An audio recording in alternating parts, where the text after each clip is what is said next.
मेरे सभी साथियों में आपके सामने फिर से हाजिर हुआ हूँ। सादिक अली नाबीना। संजय निषाद भाजपा की पार्टी में गठबंधन है। जो भाजपा काम करती थी संविधान विरोधी, लोकतंत्र विरोधी,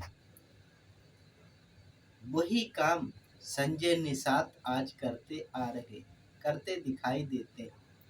ये कहते हैं कि पिछड़े समाज की हम बात करते हैं और कहते हैं जो इलाहाबाद में मस्जिद है वो गिराना चाहिए, उस पर भगवा झंडा लहराना चाहिए। अरे संजय निषाद जी, मस्जिद गिराने से पिछड़े वर्ग के लोगों को भला नहीं होगा, ना उनकी नौकरियां उनको मिलेंगी, ना उनको रोजगार मिलेगा। जो कुछ था वो मोदी जी ने सब कुछ छीन लिया। तुम सिर्फ अपनी मलाई के चक्कर में संजय जो निषाद लोग हैं उनको बदनाम मत करो, क्योंकि वो पिछड़े वर्ग के लोग हैं। उनकी तुम आवाज उठाने के लिए भी तैयार नहीं हो। जो तुम चाहते हो खाली लोगों को झांसा देते हो, बाकी कुछ नहीं करते। तुम्हें मस्जिद ही दिखाई दे रही है और कुछ नहीं, क्योंकि खरबूजा खरबूजे को देख के रंग लाता है। ये मैंने बड़े बूढ़ों से सुना। वही हाल संजय निषाद जी आपका है कि भाजपा के साथ रहकर आप वही भाषा बोलने लगे हो जो भाजपा, ये आरएसएस की विचारधारा वाले लोग बोलते हैं।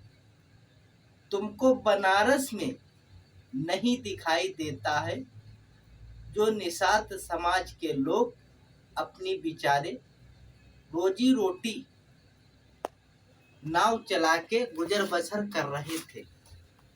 उनकी रोजी पे, पेट पे लात मारा गया। मोदी जी ने जो नाव थी वो सारी खत्म कर दी और उसमें नए तरीके के स्टीमर, हवाई जहाज पानी वाले चलवा दिए। ये तुमको दिखाई नहीं देता। ये लोग कौन चला रहे हैं, किसको इनको इस चीज का ठेका दिया जा रहा है, ये तुम्हारी आंखों के सामने गुजर नहीं रहे। सब तुमको दिखाई देता है। ये सब गुजरात के लोग हैं। हमारे पिछड़े समाज के लोगों के हक छीन रहे हैं, हक मार रहे हैं। जो बेचारे गरीब हमारे मजदूर निषाद के समाज के लोग थे, अपनी नाव मल्लाह का काम किया करते थे, अपने बच्चों का पोषण पालन किया करते थे, तो ये तुमको दिखाई नहीं देता। तुम्हें सिर्फ मस्जिद ही दिखाई देती है। अरे तुम तो चुल्लू भर पानी में डूब मरो। तुम अपनी मौज मस्ती के चलते निषादों को बदनाम कर रहे हो। ये तुम्हारी गंदी राजनीति, गंदी सोच अब लोग जान चुके हैं, क्योंकि तुम भी भाजपा के इशारे पे काम करते हो। तुम्हें पद मिल गया, तुम समझते हो कि हमें सब कुछ मिल गया, मगर निषादों की जो हाल है, जो उनसे रोजी रोजगार के धंधे छीने जा रहे हैं, उस पे तुम्हारा मुंह नहीं खुलता है, उस पे तुम्हारी जबान नहीं हिलती है कि तुम्हारी जबान में तुम्हारे ओंठ सिल गए हैं।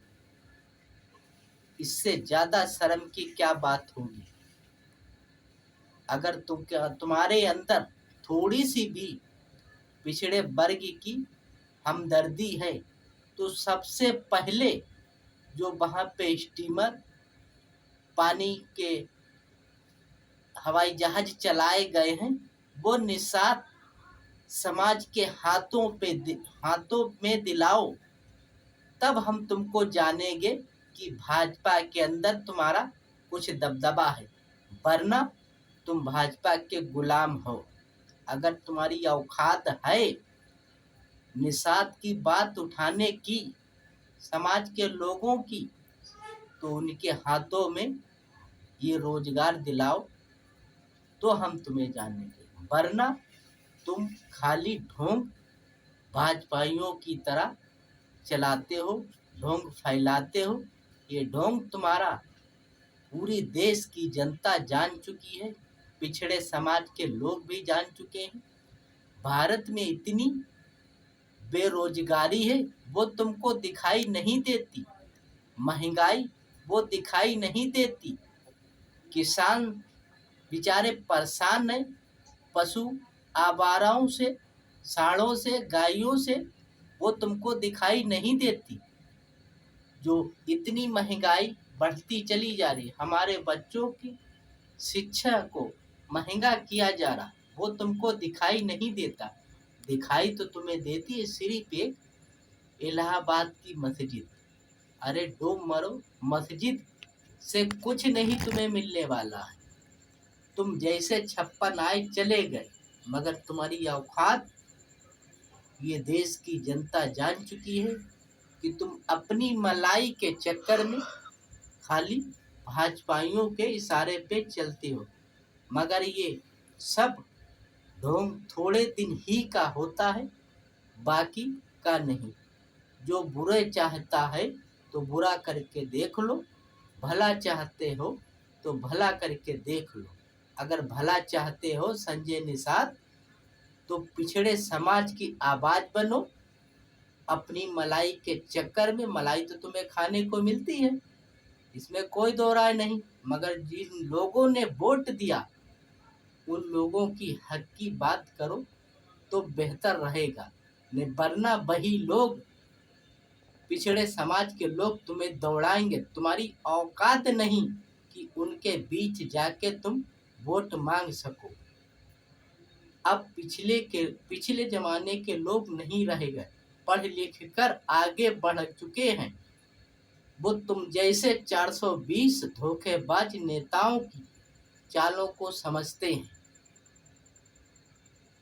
अगर इससे तुम समझते हो कि हमें ये वोट देते रहेंगे, बिल्कुल नहीं।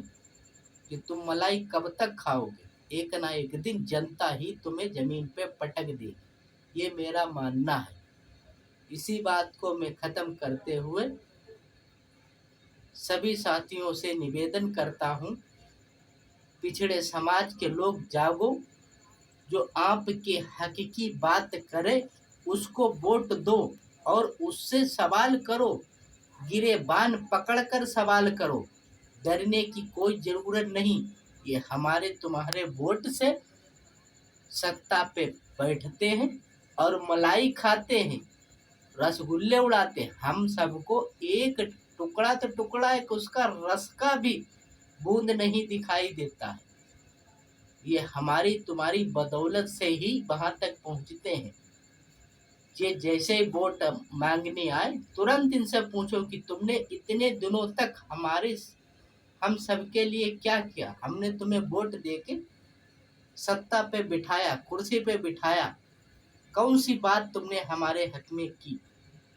इस तरीके के सवाल पूछो और एक बार चुनकर दोबारा दूसरे आदमी को चुनो, जो सबसे गरीब हो उसको चुनो, जब हमारे देश का भला हो पाएगा। वरना ये अमीर अमीर होते चले जाएंगे, हम सब गरीब गरीब होते चले जाएंगे। इसी बात को ख़त्म करते हुए सभी साथियों से जय हिंद।